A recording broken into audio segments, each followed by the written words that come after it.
Hey Geek, so on a previous video, I talked about buying Blu-ray disc movies and also PlayStation 4 games.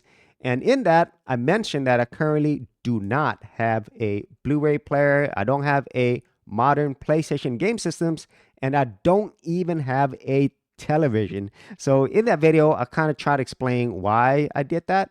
However, some people were still curious and thought it was weird or even a waste of money to buy something like this when you don't actually have the hardware to take advantage of it or even use it. Well, today I'm doing a follow-up video on that just to shed some more light on that. Now, in terms of like game systems, I still have them, but this is obviously not anything that's new.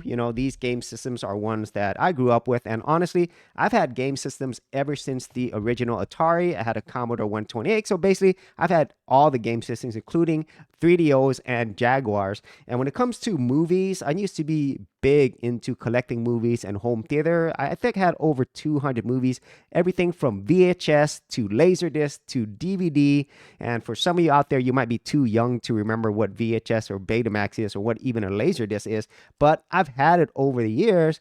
However, most of these things I don't have anymore. I either lost them, sold them, and so that's why I'm beginning collecting again on things that I really enjoy.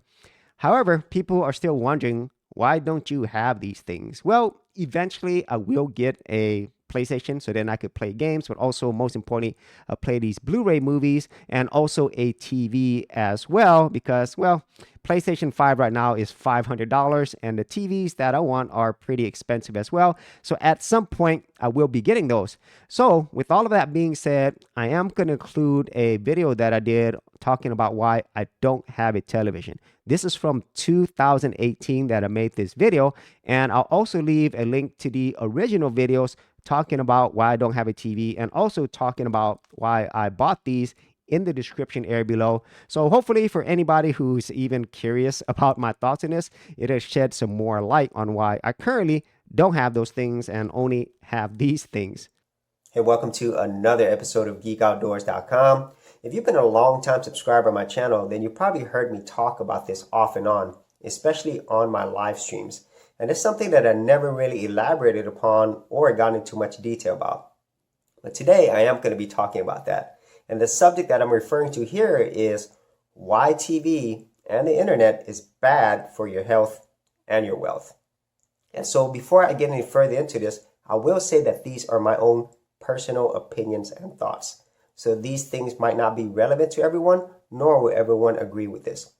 So I myself do not have a television.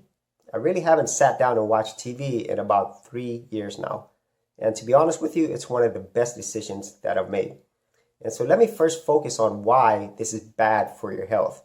And so if you are watching TV or you're on the internet, you're normally going to see three main categories of content.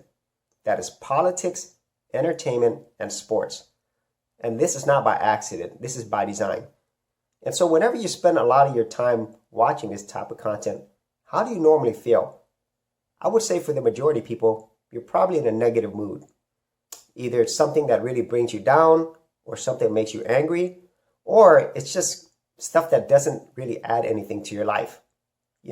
Like if you're watching politics, obviously it's really controversial. And there's a lot of passionate people out there. So normally people get really angry when they watch that type of content. And then when it comes to entertainment, like celebrities and so forth, even though it's entertaining, people can also get into heated debates over that. And especially when it's sports as well. And so overall, whenever you're watching any of these type of content, it normally leads to bad things. And normally it will affect your health in a bad way. Typically mentally, and then after that, emotionally. And for some people, it will affect them physically as well because it's going to stir up a lot of emotions. And at the same time, you're spending so much of your mental energy and focus in those areas. And so that was definitely something that I did not agree with and that I really did not feel good about after I got done consuming that type of content. And the second part of this is how this actually hurts your wealth. And so just think about your everyday conversations and discussions, whether it be at work, at school, or even on vacation. And I could probably safely say that the majority of your conversations is normally going to fall into politics, entertainment, or sports. And this is by no accident, as I mentioned a little bit earlier. This is actually by design.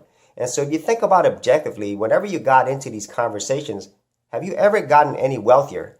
Have you made more money? Has your life really improved in any meaningful way?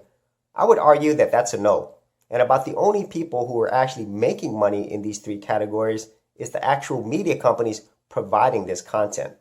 And the media companies and businesses behind the scenes, they have a huge advantage over normal people because they understand something really well, and that is human psychology.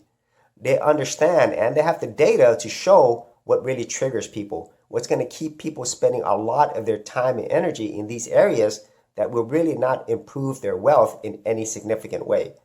And so with both of those things that I just discussed, you can kind of see where in the whole health realm, how you are not feeling good, how you are mostly negative, how you are mostly getting into arguments that really is not going to improve your health. And actually, it's probably going to hurt your health. And then the second part is you're not making any more money out of doing this. You're not getting any wealthier by spending your time here. And so that is something that I realized myself, especially from learning from other people and then thinking about it myself. How did that really affect me? And those things were actually true. It never really helped me in any meaningful way. And so you might be wondering, like, why would I be saying the TV and especially the internet is bad for you when I'm on the internet?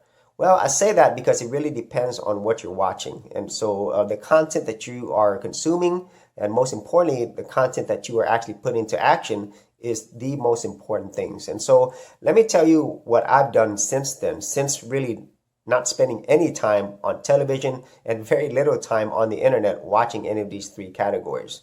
And so the first thing that I did is whenever you stop watching TV and spending a lot of your precious time in those areas, you will find time to focus on other areas. You will learn other things, okay? Like I myself, I started reading more books, okay? So these are the type of books that I read.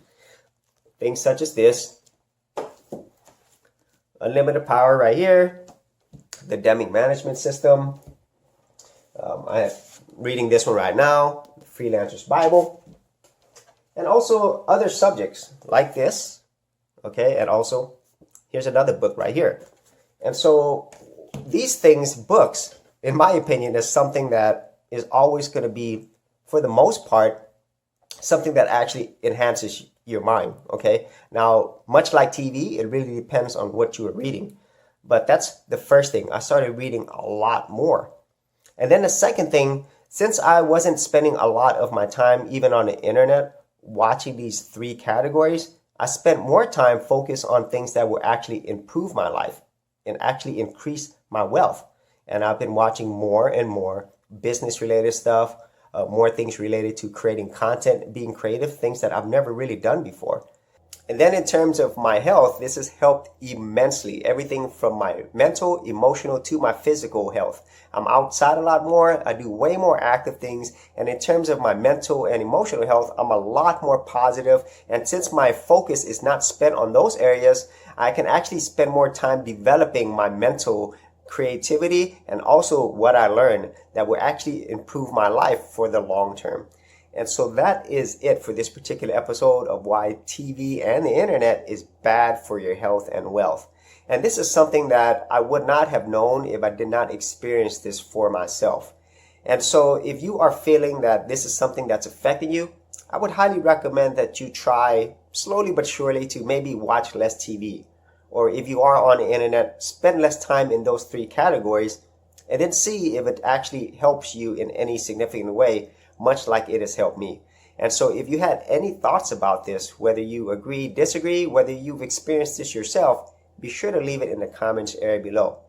Hey geeks, if you are a brand new creator and you simply want something easy to get you started, well, I got something for you with my Creator Starter Kit. This is a super simple step-by-step guide that's going to take you from having no channel to developing your very first YouTube channel, along with ideas, thumbnail designs, and other creator tips, including marketing. And the best part is, all of this is free. Simply head over to the link below, check out my page, and get started creating.